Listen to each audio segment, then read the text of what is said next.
Okay, yeah, that's what I thought. relatively young age, and really latched onto it. It was something. It was kind of like my thing in high school, and I went on my undergrad. I did a lot of jazz stuff and graduated, and then moved back here to Cleveland and was working with a lot of musicians around town here. And one of the first groups I worked with after graduation was a group called the Aphrodisiatics. And what we did is we covered a lot of the funk and jazz songs that were used in early hip hop, as the DJs would use those records to create beats for MCs to rap on top of. And we would do covers of those funk and jazz songs, which was super fun and exposed me to a lot of music that I'd listened to but not really seriously considered.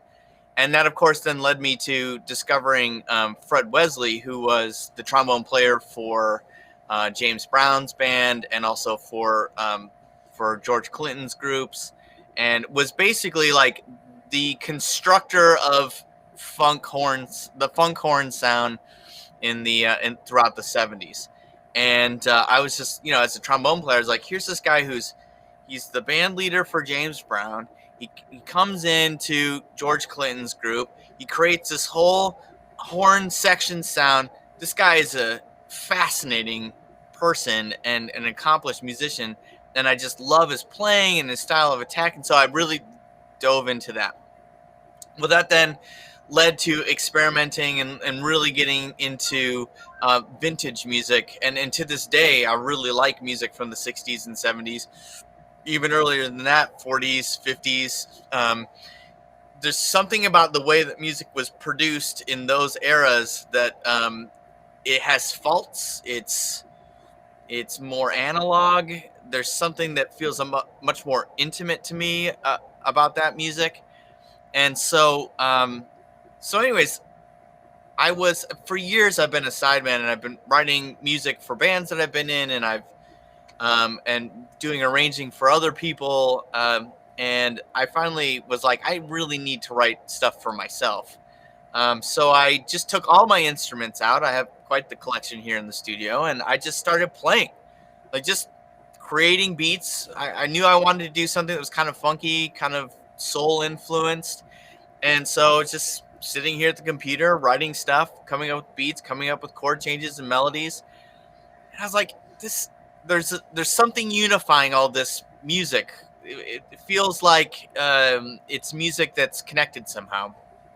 So I kept going, and all of a sudden I was like, this sounds like the soundtrack to a 1970s kung fu movie that just never got made. And I really feel like I need to flesh this out. I need to follow this because, one, I love this era of music. Two, I love 70s kung fu movies. So I was like, I need to keep going with this. Who doesn't love 70s kung fu movies? Well, I mean, that's true.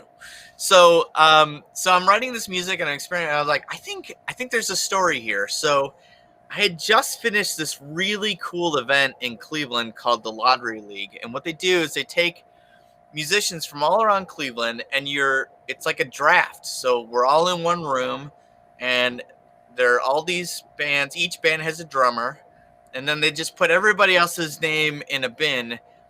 And the only guiding rule is you can't have ever worked with anybody else in your band. And they had come up with this great computer system to make sure that people didn't get put in bands with people they've worked with before. And so I was put in a band with a heavy metal drummer, a punk bass player and singer, and another trombone player from Brazil, and myself playing trombone and guzheng. So 2 trombones, punk bass player, and a metal drummer. And so we had 2 months to write 10 minutes of original music.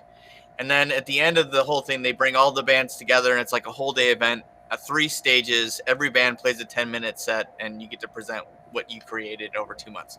So we met, and we found out that we had a mutual interest in really bad horror movies and kung fu movies.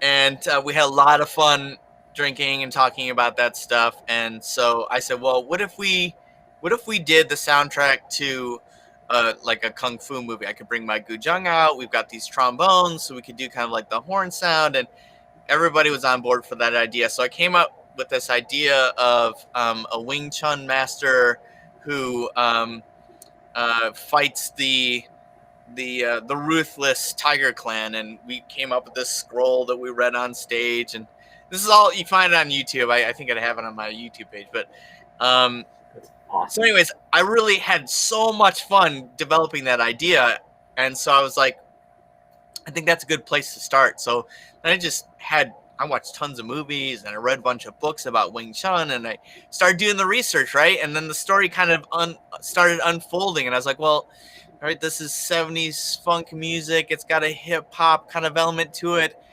Where in the country were those coming together? Well, the Bronx, of course, because it's the birth of hip hop. And all right, so we're in the Bronx, and what's Kung Fu doing in the Bronx? And so then I just started kind of putting the characters together, and then the music kind of amplified all of that. And before I knew it, I had a full story kind of mapped out, and kind of like this whole lineage of the Fists of Fate, and so to answer your earlier question, this may be 8 issues, but the 8-issue series ends on a note where I could continue on if people really like it, and then also we hint at a lot of backstory to this in this series. So again, if people like it, we have plenty of material to bring on both ends of this story, which would be really fun to explore. So I just kept building it from there, and I just developed this whole story out of the music that I was writing,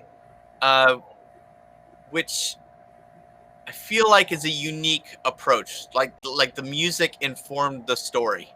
The music came before the